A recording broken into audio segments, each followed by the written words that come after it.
Welcome, welcome. Ziggy1X here with another NieR reincarnation video. And as you can see, I have voluntarily exiled myself from my home due to screaming children and barking puppies. And now I occupy the quiet space of my car, my personal sanctum sanctorum, that and the bathroom. But with no further ado, let's jump right into this video. In part 1 of this limited 3-part series, we've already covered the topic precious as gold and silver, which is taking the economy of NieR reincarnation and comparing it to a real-world economy. And I dive into some of the aspects of that. So if you have not already seen that video, please feel free to go back and watch that before watching this one. But you can also start with any of these videos in this series in any order. The only reason why I filmed them in this order is because there is a logical progression, but it won't do too much if you watch them out of order. So please do stick around if you want to. So now we begin with part 2. Remember the first time you entered the cage? At this point, I'd like to invite everyone to journey with me back to the beginning. In your minds, travel with me now to the first time you opened NieR reincarnation. Let us journey together anew as we take our first steps into the cage. Remember the first time we were prompted to put on our headphones, as NieR reincarnation was an auditory experience, best appreciated through immersion and atmospheric music. With this said, let me now take a few minutes to tell you about my own first experiences in the cage, with respect to the fact that this will differ to varying degrees for others, and that no two experiences are alike. However, allow me to guide you at this time on my own journey, with the caveat that I welcome all of your journeys in the comments, so that we may commune as friends and enthusiasts together. I remember the sprawling expanse of the cage, the mystery surrounding the mute child in black who is guided by the enigma known only as Mama. As we dove deeper into the cage and unlocked each of the stories and interacted with them through the monster Lavania, we experienced the manifestation of these fears. For the Prince Rion, fear took the form of his father the king, immovable and domineering, rooted to his throne as if he was a tree springing forth from it, with bark covering his body and a great sword grown from the same organic matter, immovable like the mighty trees of the ancient forest, rooted to his throne, uncompromising, not with a care for his dying son.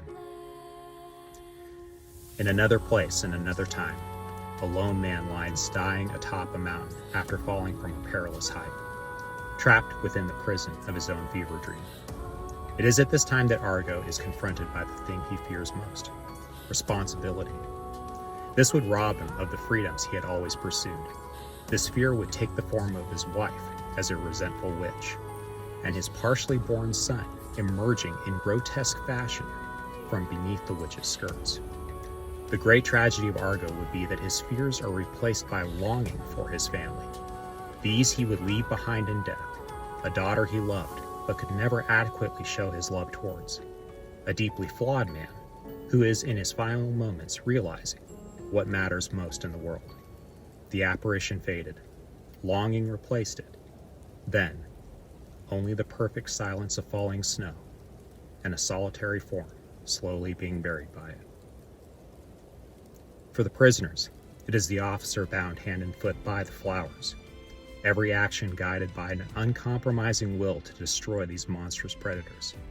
The only freedom for a prisoner ever to experience was the release of death, but this held only brief respite, for another clone was always waiting in the wings to replace its fallen predecessor. Implanted with the same memories, each augmented with the genetic makeup of the flowers they so desperately fought against.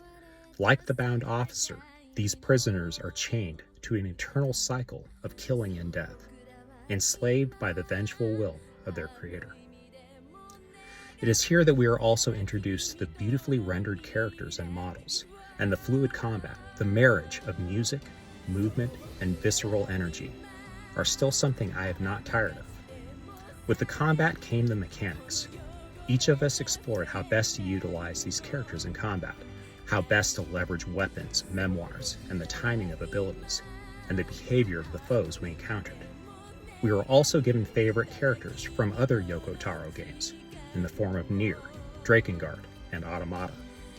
These enticed many of us into investing in the gacha system and chasing our favorites from across this catalog of games.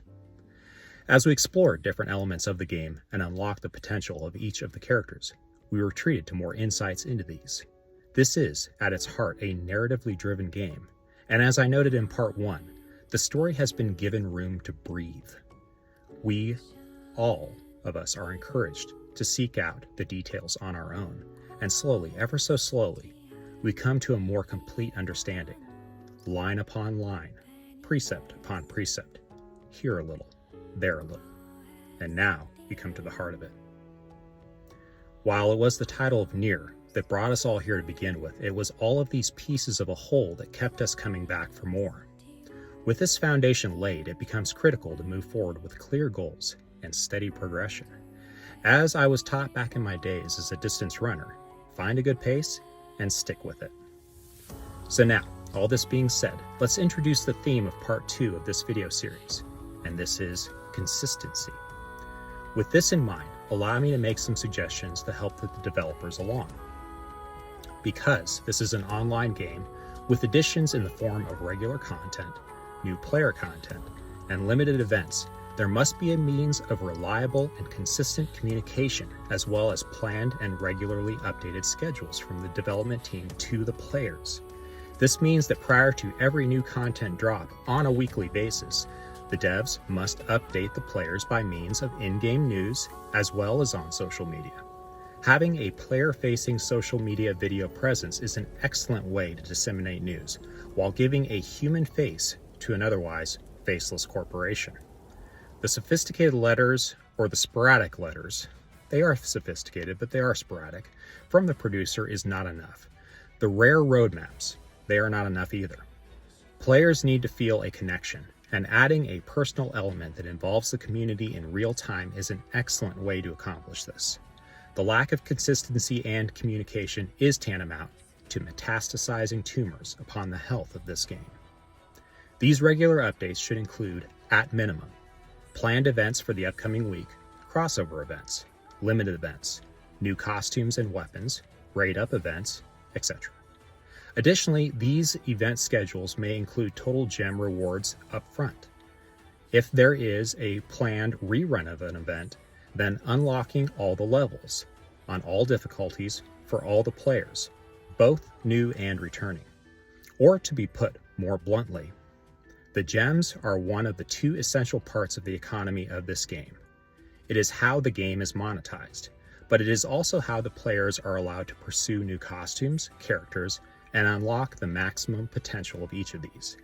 Every player should be able to receive the full and earned gem rewards from every event, including the reruns. This way, everyone can plan on receiving equal rewards according to the effort they put forward. The punishing of veteran players regarding reissuing stories is inexcusable and must stop. Next, plan for major content updates at least every 6 months, on or around anniversary. This should include, but not be limited to, new game modes, updates to in-game, rewards and shops, reworks of old or obsolete systems, and potentially even unlocking specific missions to be farmed again for additional gems. This would work beautifully if implemented through the cage exploration. It would encourage players to dive back into the cage, and perhaps refamiliarize themselves with different elements of the narrative, forgotten since their first playthrough. Furthermore, since we are on the topic of exploration in the cage, allow me to make 2 additional suggestions put forward by friends of the channel in the community. Make the cage cutscenes optional on replays. We want to incentivize more players to explore the cage, and as much as it is possible with the auto run feature. Allow for this to be as fluid as possible so not to break the pace of players' repeat runs. Next, allow for players to pick any of the basic costumes for characters to embark on additional explorations within the cage. As stated in part 1, we all have our favorites, and how much fun would it be to see the vast expanse of the cage through the eyes and with the models of our favorite characters, interacting with different memories. I would also suggest a monthly spent gems counter under each new player profile. This would serve the twofold purpose of showing the players how generous the gem handouts are, as well as a tool to aid in budgeting our respective hordes. Finally, allow for black pearls and advanced handbooks to be farmable in specific areas of the game. This could be an extremely rare drop, not unlike a Zenith Brilliance in the Dark Memory dungeons, but even being a limited limited weekly allowance.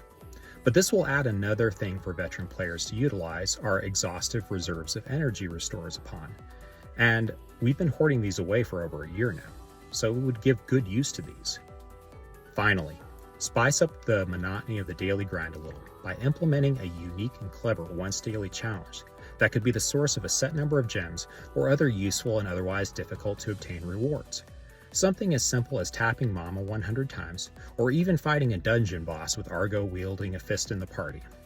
This needs to be good enough to encourage daily logins, but fun enough to hold players' interest for an extended period of time. But Ziggy, you say, all of this costs money, and if your concern is that the game is disincentivizing players from spending, how will the developers justify all these added expenses? Well, convenient straw man, I will dive into this in detail in part 3. Rest assured, I am well aware that all these proposals would require a larger capital investment. But the thing about good investments is that they tend to pay dividends. Suffice to say, like any good investment, one must pay into it to gain greater rewards. So, in closing, the developers need to focus on reminding the players of what brought them to the cage to begin with. They need to remind us on a consistent basis and reward us for our loyalty. Do this and you will have a loyal player base that is willing to support your financial endeavors. I would also like to take this opportunity to offer my gratitude to the members of this amazing community that helped me in the planning, editing, and even some of the lore aspects provided in this video. Please see detail and links to these in the video description and give them a shout out and a subscription. Now for the final video of the series, we need to talk about fixing the stupid paid shop and incentivizing players to want to spend. Remember, we have to support the developers so we can justify all these proposals. So, until next time, peace out y'all, and have a good night. Bye.